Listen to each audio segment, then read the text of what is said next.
welcome back to the class. Dear students, in this class we shall start a new chapter, that is software concept. So this chapter is your fourth chapter according to your syllabus. In this chapter they are asking a 5 marks question in your examination. So one question in 2 mark session and another one question in 3 mark session. So totally 5 marks question. So you guys are concentrate on this chapter. So here in this given chapter, let me start the first concept, that is components of our computer system. So here components of our computer system. So here the computer is an electronic machine which takes the inputs from the users and performing the operations on that input data and also processed that input data and producing the results in the form of meaningful information to a given users. So here the computer is an electronic machine. So which is taking the inputs from the users. Users in the inputs na tagondu ಆ input data ಮೇಲೆ operations na perform ಮಾಡಿ, so which is producing the results in the form of meaningful information, that is called as computers. So here this computer has a 3 units, 3 components, that is the first component is hardware component, the second one is software component and the third one is user. So these 3 are the major 3 components of our computer system. So in this the first one is hardware component. So this hardware is which is consists of physical devices and their interconnection to store and execute the program. So here this hardware it consists physical devices and their interconnections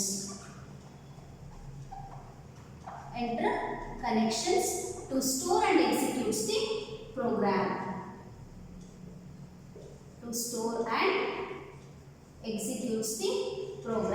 Which is called as hardware components. ಅಂದ್ರೆ programs ನ store ಮಾಡಿ execute ಮಾಡುವಂತಹ physical devices ನೇ ನಾವು hardware components ಅಂತ ಕರಿತೀವಿ. So the hardware component which is consisting of physical devices and their interconnections which is used to store and execute the program. So this is about the first components of our computer, that is hardware. So the second, this is first one. The second component is software component. So this software component which is consisting of set of instructions and set of program. The function of this software component is which is guide or tells to the hardware what should to do. ಅಂದ್ರೆ hardware components ಯಾವ ರೀತಿ perform ಮಾಡಬೇಕು ಅಂತ guide ಮಾಡುವಂತಹ function ನೇ ಈ software components ಏನು ಮಾಡುತ್ತೆ, ಪರ್ಫಾರ್ಮ್ ಮಾಡುತ್ತೆ. And this software component which is also provides the instructions to our computer. ನಮ್ಮ ಕಂಪ್ಯೂಟರ್ಸ್ ಗೆ ಯಾವೆಲ್ಲ ಆಪರೇಷನ್ಸ್ ನ ಪರ್ಫಾರ್ಮ್ ಮಾಡಬೇಕು ಅಂತ ಹೇಳಿ ಇನ್ಸ್ಟ್ರಕ್ಷನ್ಸ್ ನ ಪ್ರೊವೈಡ್ ಮಾಡುತ್ತೆ. So this software it consists set of instructions and program. So this software component which is consist of set of instructions or a program which is provides the instructions to computers. Provides the instructions to computer. Computer ಗೆ instruction ನ provide ಮಾಡುತ್ತೆ and also hardware component ಯಾವ ರೀತಿ functions ನ perform ಮಾಡಬೇಕು ಅಂತ ಈ software components guide ಮಾಡುವಂತ ಫಂಕ್ಷನ್ಸ್ ನ ಪರ್ಫಾರ್ಮ್ ಮಾಡುತ್ತೆ. So the third components of our computer is users. Here the users are the people who writes the program to communicating with our computer system. Computer ಜೊತೆ communicate ಮಾಡಲಿಕ್ಕೆ ಅದರದೇ ಆದಂತಹ ಒಂದು language ಅಲ್ಲಿ program ಮಾಡುವವರನ್ನ ನಾವು users ಅಂತ ಕರಿತೀವಿ. So here the users are the people who writes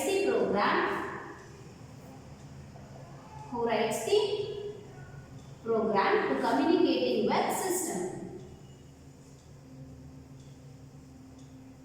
communicating with system, that is called as users. So this is the third components of our computer system. The first one is hardware component. This hardware component which is consists of physical devices and their interconnections and storing and executes the programs. And the second one is software component. This software components which consist of set of instructions and program which is provides the instructions to our computer and which is also provides the instructions to or guidelines to hardware components. And the third one is users. Users are the people who writes the program to communicating with the system. System ಜೊತೆ communicate ಮಾಡಲಿಕ್ಕೆ program ಬರೆಯೋರಿಗೆ ನಾವು users ಅಂತ ಕರೀತೀವಿ. These three are the major components of our computer system. In this three components, the second component is software component. This software component which is again divided into two types. This software component again divided into two types. One is system software, another one is application software. So here the software which is divided into two types. One is system software, another one is application software. In this, the first one is system software. This system software which is consisting of set of system program to performing a common task. Andre idu which is consist of this system software, it consists set of system program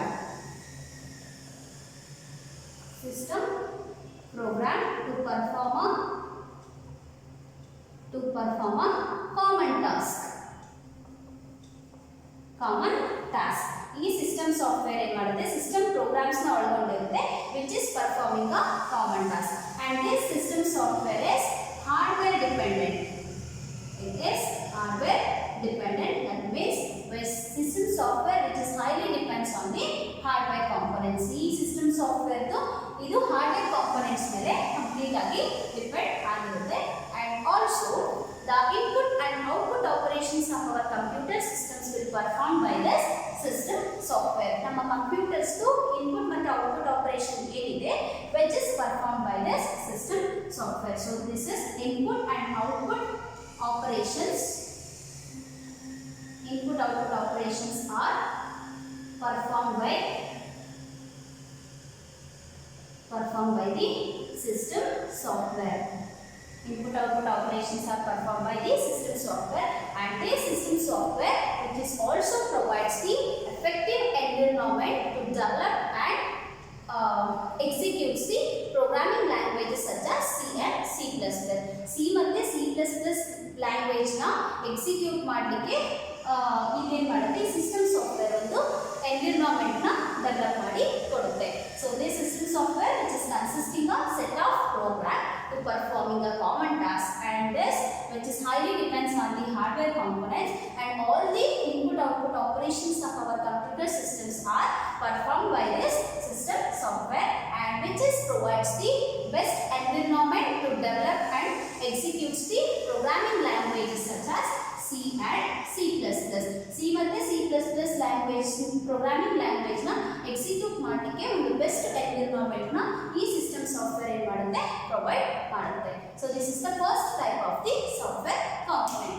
Now we'll move on to the second type of the software component, that is application software. Here this application software which is consisting of program designed to make the users more productive with their personal task. So here the application software which is consist program designed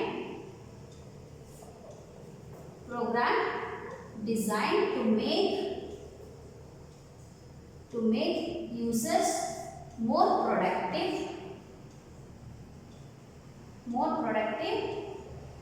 with their personal task.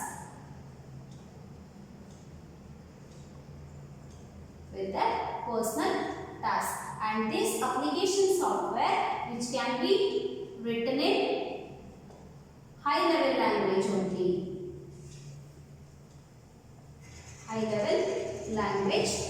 Here the high level language such as C C, C++, Java, Fortran, COBOL. These are all called as high-level languages. So these application software will be written in these high-level languages only. So here this application software which is consist of program designed to make the users more productive. And the users more productive agಲಿಕ್ಕೆ ಇದೇನು ಮಾಡುತ್ತೆ program designs ನ ಒಳಗೊಂಡಿರುತ್ತೆ. So which is consist program designs to make the users more productive with their personal tasks, and it can be written in a high level languages only. So these application software are of the three types. Application are of the three types. Application software are of the three types. One is operating system. Second one is language translator.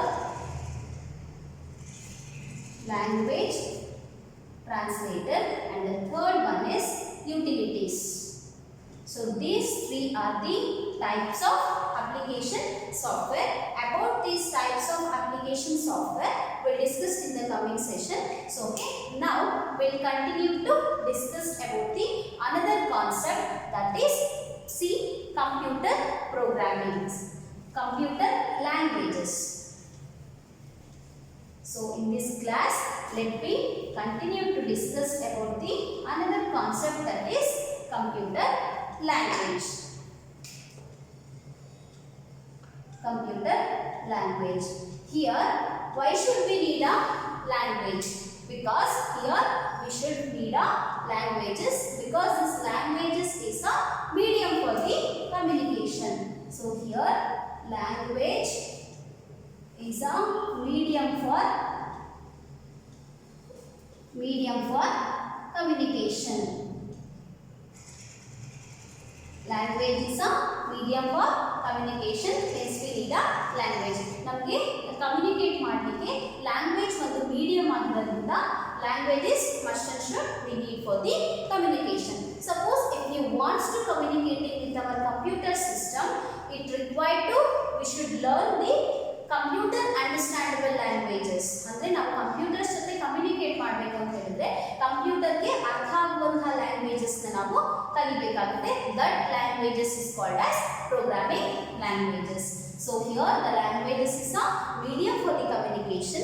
If you want to communicating with our computer system, we should learn the machine understandable or a computer understandable languages. Such languages is called as programming languages. Here the languages is divided into two types. One is low level language and another one is high level language.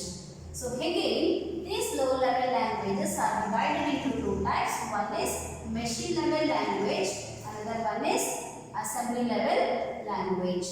So here the language are divided into two types. One is low level, another one is high level, and this low level languages which is again divided into two types, that is machine level languages and assembly level languages. Here then what is a machine level languages? Here this machine level languages is a sequence of instructions which can be represented by the sequence of zeros and ones. So here the machine level languages are sequence of instructions which is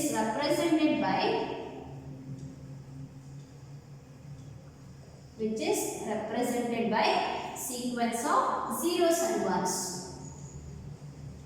Sequence of zeros and ones. The zeros and ones are the binary numbers. So this machine level languages in madutte, these are the sequence of instruction.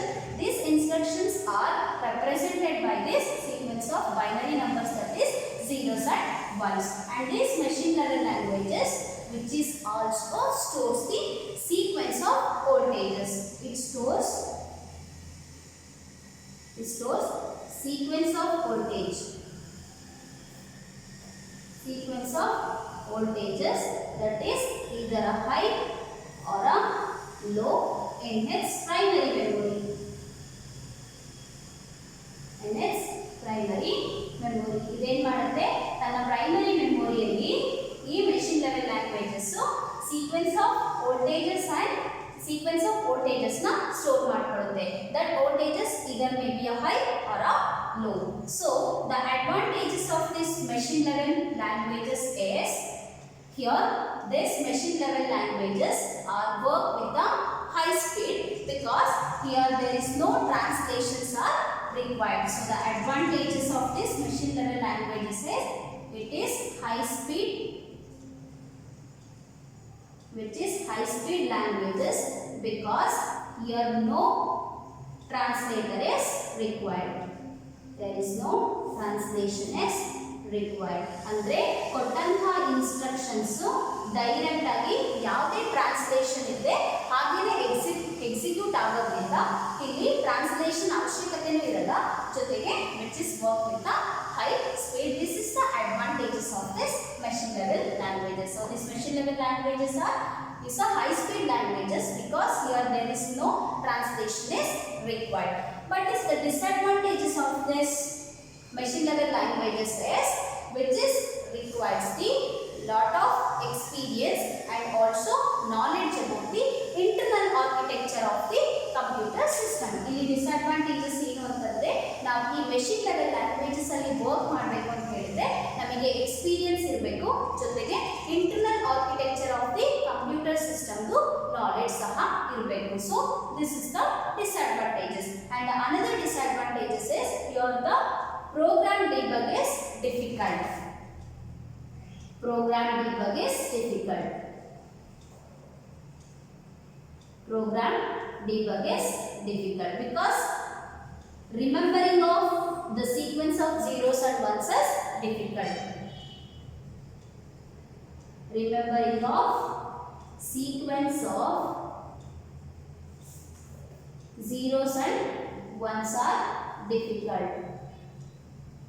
ಅಂದ್ರೆ continuous zeros ಮತ್ತೆ ones ನ sequence of zeros and ones ನ ನಾವು ನೆನಪಿಟ್ಕೊಳ್ಳೋದಕ್ಕೆ ಕಷ್ಟ. So ಹಾಗಾಗಿ program ನ debug ಮಾಡಲಿಕ್ಕೂ ಸಹ ಕಷ್ಟ. This is the disadvantages. Here the machine level languages is which is advantages is which is work with a high speed because here there is no translation is required, and the disadvantages is here the program debug is difficult because the remembering of sequence of zeros and ones are also difficult. And if you want to work with this machine level languages, we have to gain the knowledge about the internal architectures of our computer system. So the second type of the low level languages is assembly level languages. Here this assembly level languages which is also called as symbolic language. This assembly level languages which is also called as symbolic language. Symbolic language which is used here this assembly level languages is called as symbolic languages which is represented symbolic instructions.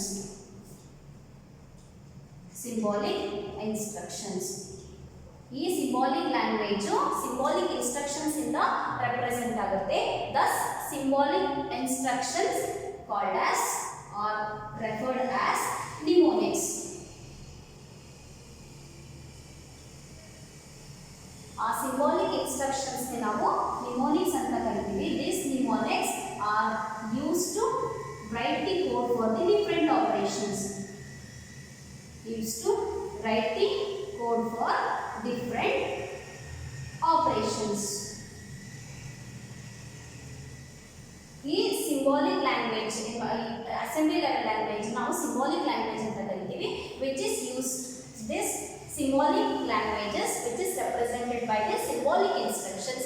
ಈ instructions ನೇ ನಾವು mnemonics ಅಂತ ಕರಿತೀವಿ. These mnemonics are used to write the code for the different operations. Different operations ಗೆ code ಬರೆಯಲಿಕ್ಕೆ ಈ mnemonics ನ use ಮಾಡ್ತೀವಿ. So the example of this mnemonics are here sum which is used for subtractions, and here we are using a add which is used for addition, and here we are using a mul, that is used for multiplication, and S, T, A, these symbolic instructions are used for storing the values or a variable.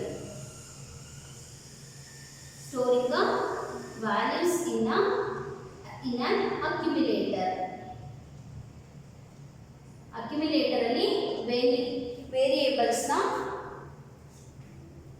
Store ಮಾಡಲಿಕ್ಕೆ ಈ symbol STA ಅನ್ನುವಂತ mnemonics ನ use ಮಾಡ್ತೀವಿ. So here the advantages of this symbolic or assembly level languages is, in this assembly level languages we are using a mnemonics, so which is easy to understand, easy to remember, and also easy to debug the program, and also easy to write the code for the program. So this is the advantages. But the disadvantages of this assembly level languages is, what are the programs we write on these languages which takes a longer time for coding. This is the major disadvantages.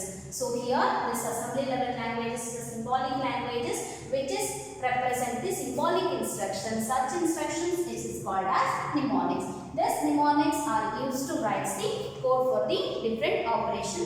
This is an example for the mnemonics. Here the advantages is, we are using the mnemonics, so easy to remember, easy to understand, and also here easy to debug the program. But in the case of machine level languages, the program debug is difficult because the remembering of sequence of zeros and ones are difficult. Andre sequence of zeros ones na ನಾವು ನೆನಪಿಟ್ಕೊಳ್ಳಿಕ್ಕೆ ಕಷ್ಟ ಇರೋದ್ರಿಂದ ಈ machine level language ಅಲ್ಲಿ program debug is also difficult. But in the case of assembly level languages, ನಾವು mnemonics ನ use ಮಾಡೋದ್ರಿಂದ ಈಸಿಯಾಗಿ ನೆನಪು ಇಟ್ಕೋಬಹುದು ಮತ್ತೆ ಈಸಿಯಾಗಿ ಪ್ರೋಗ್ರಾಮ್ ನ ಡಿಬಗ್ ಮಾಡಬಹುದು. So this is the advantages of this assembly level languages. But here the disadvantages is, ನಾವು ಪ್ರೋಗ್ರಾಮ್ ನ ಮಾಡಬೇಕಾದ್ರೆ ಈ ಲ್ಯಾಂಗ್ವೇಜಸ್ ಮೇಲೆ ಕೋಡ್ ಮಾಡುವಾಗ it's take a longer time. So this is the two types of the low level languages. So the second type of the languages is high level languages. Here this high level languages mean the programming languages are more concerned with the problem specification. Such languages is called as high level language.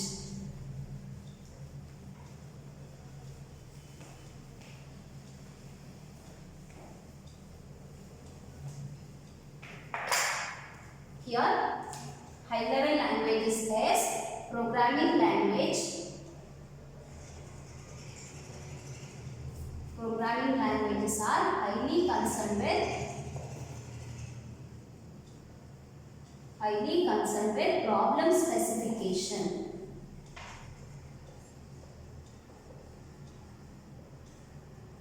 Problem specification. Such languages is called as high level language. ಏನು problems ಇರುತ್ತೆ ಅನ್ನೋದನ್ನ identify ಮಾಡುವಂತಹ ಆ program develop ಮಾಡುವಂತಹ programmes ನಾವು high level language ಅಂತ ಕರೀತೀವಿ. So this programming languages are highly concern with the problem specification. ಅಂದರೆ ಹಿಂದೆ ಇದ್ದಂತಹ ಲ್ಯಾಂಗ್ವೇಜಸ್ ಅಲ್ಲಿ ಏನೆಲ್ಲ ಪ್ರಾಬ್ಲಮ್ ಇರುತ್ತೆ ಅದನ್ನ ಓವರ್ಕಮ್ ಮಾಡುವಂತಹ ಪ್ರೋಗ್ರಾಮಿಂಗ್ ಲ್ಯಾಂಗ್ವೇಜಸ್ ನಾವು ಹೈ ಲೆವೆಲ್ ಲ್ಯಾಂಗ್ವೇಜಸ್ ಅಂತ ಕರೀತೀವಿ. The example of this high level languages is basic, Fortran, COBOL, C, C++, and also Java. This is an example of the high level languages. So these advantages of this high level languages is, these high level languages are hardware independent. Andre this is not a depends on the hardware component. High level languages hardware components ಮೇಲೆ depend ಆಗಿರಲ್ಲ, and these high level languages are easy to learn, easy to understand, and also easy to write the programs and easy to debug the program. And here the disadvantages of this, but here the another advantages of this high level languages are, here there is no need to gaining the knowledge of the internal architectures of our computer system.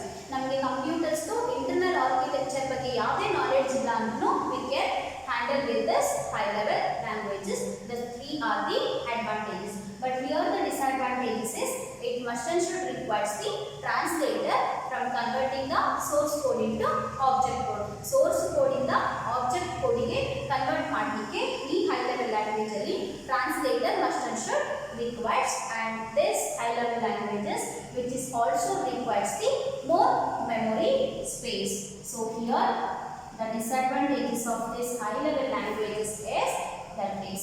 So here this high level languages are the when the programming languages are highly concerned with the problem specification, such languages is called as high level languages. These are all the example of these high level languages. Here this high level languages are advantages. It is hardware independent and is also easy to understand the programming language and easy to write the code and easy to debug the program, and here there is no knowledge about the it does not require the knowledge about the internal architectures of our computer system, but the disadvantages is it requires the translator for converting source code into object code, and it is also requires the more memory space. So this is about the computer languages. Here the computer languages is a medium for the communication. So if you want to communicate with the computer, we should learn the machine understandable languages. Such languages is called as programming languages. This language is divided into two types. One is low level, another one is high level languages. Again, these low level languages are divided into two types. One is machine level languages, another one is assembly level languages. So this is about high level languages. Okay, I will stop here. We will continue in the next class. Thank you all.